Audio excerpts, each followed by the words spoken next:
Hej, hej, witaj serdecznie na moim kanale Polka w Ameryce w szybkim story time. Jestem właśnie na Upper East Side. Idę tutaj zaraz do metra i po drodze myślałam, że Wam poopowiadam fajną historię o trzech moich znajomych, też statystach, którzy mieli po prostu najbardziej zwariowane, dziwne przygody, więc stwierdziłam, że po prostu dzisiaj Wam o tym opowiem. Zacznę od pierwszej osoby, od mojego kumpla. Pracowałam z nim na jakimś planie filmowym, coś tam rozmawiamy. Sorry za dźwięki, ale tutaj cały czas są jakieś remonty. Jest tutaj pięknie w Upper East Side, ale co chwilę, dosłownie co 50 metrów jest jakaś budowa. No i pracowałam z tym kumplem i on się pyta, z kim bardzo byś chciała pracować? Kto jest taką twoją osobą, że musisz ją spotkać kiedyś na planie? A to jeszcze było na początku, jak przyjechałam i zaczęłam pracę na planach filmowych w 2015-16. I ja mu mówię, że Kevin Spacey, że moim idolem od zawsze jest Kevin Spacey, że uwielbiam oglądać z nim wywiady, że jest zabawny, że jest inteligentny, że jest super. A on tak na mnie patrzy i mówi, przecież Kevin Spacey jest gejem i wszystkich podrywa na planie. Ja mówię, co? A to jeszcze było przed tą sytuacją, gdzie był pozwany, co teraz jest już uniewinniony. O właśnie molestowanie seksualne i to nie tylko mężczyzn, ale młodych mężczyzn, dzieci praktycznie, nastolatków. Ja się podowiadywałam, zaczęłam się dopytywać, ale o co ci chodzi, że podrywa facetów?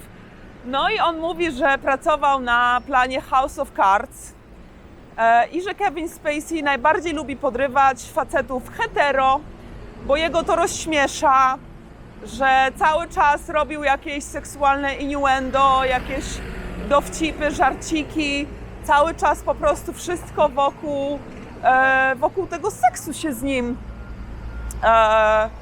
Wszystko było związane z tym seksem.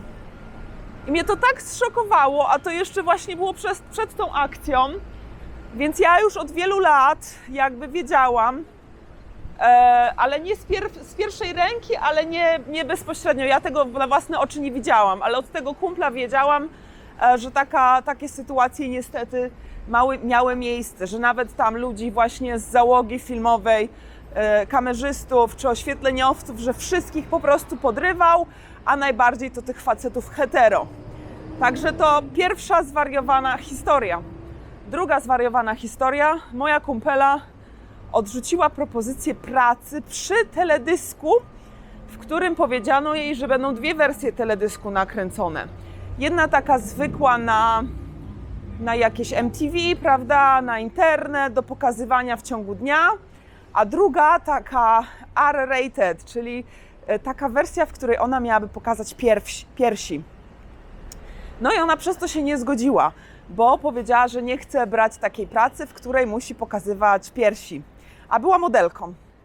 No i nie wzięła tej pracy, a słuchajcie, to był teledysk Blurred Lines. Nie wiem, czy pamiętacie taką piosenkę I know you want it, I know you need it, blurred lines. No i ta aktorka, modelka, która wzięła tą pracę, była Emily Ratajkowski, co jest zabawne, bo ta moja koleżanka modelka też była Polką. Także nie wzięli tej Polki, bo się nie zgodziła na pokazanie cysków, wzięli tą Emily Ratajkowski, która zrobiła olbrzymią karierę, a wszystko zaczęło się od tego teledysku. Także ta moja kumpela, gdyby wzięła tą pracę, po prostu mogłaby się jej kariera potoczyć tak dobrze, jak się potoczyła tej Emily Ratajkowski. Natomiast po latach wyszło i ona się przyznała, ta Emily, że była molestowana na tym planie filmowym i że było to bardzo nieprzyjemne jakby dla niej doznanie.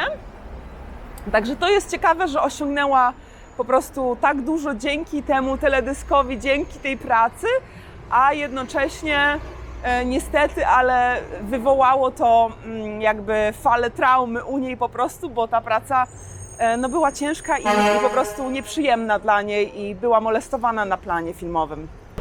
No i trzecia niesamowita historia mojego znajomego statysty jest taka, jak statystował na planie reklamy. Już nie pamiętam, czego to była reklama.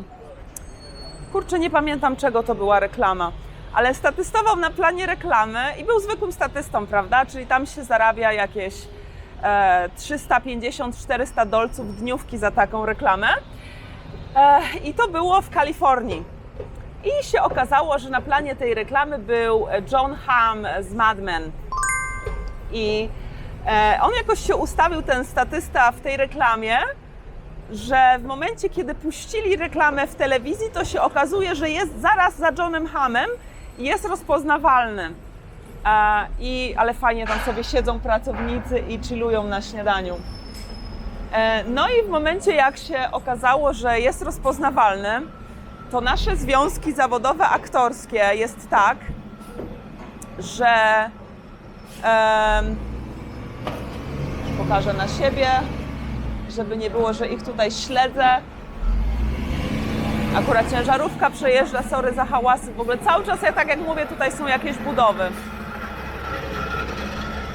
I jak w tych związkach zawodowych jest tak, że jak Ciebie widać na takiej końcowym ujęciu reklamy, to dostaje się angaż na rolę pierwszoplanową, na jakąś taką rolę już z kontraktem.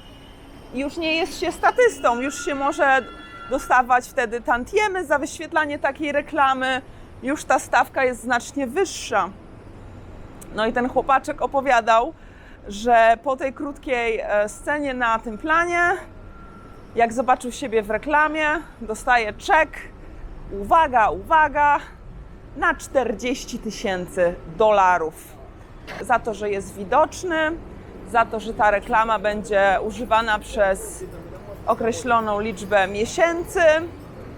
Więc summa summarum wtedy się przeniósł właśnie z LA do Nowego Jorku za te pieniądze i dlatego go poznałam w Nowym Jorku.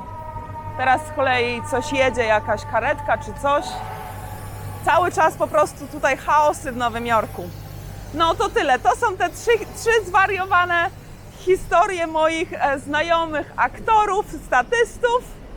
Mam nadzieję, że podobał Wam się ten odcinek Storytime, trochę dłuższy niż zazwyczaj. Do zobaczenia w kolejnym odcinku Polki w Ameryce. W środę dłuższy odcinek jak zawsze. Na razie, pa!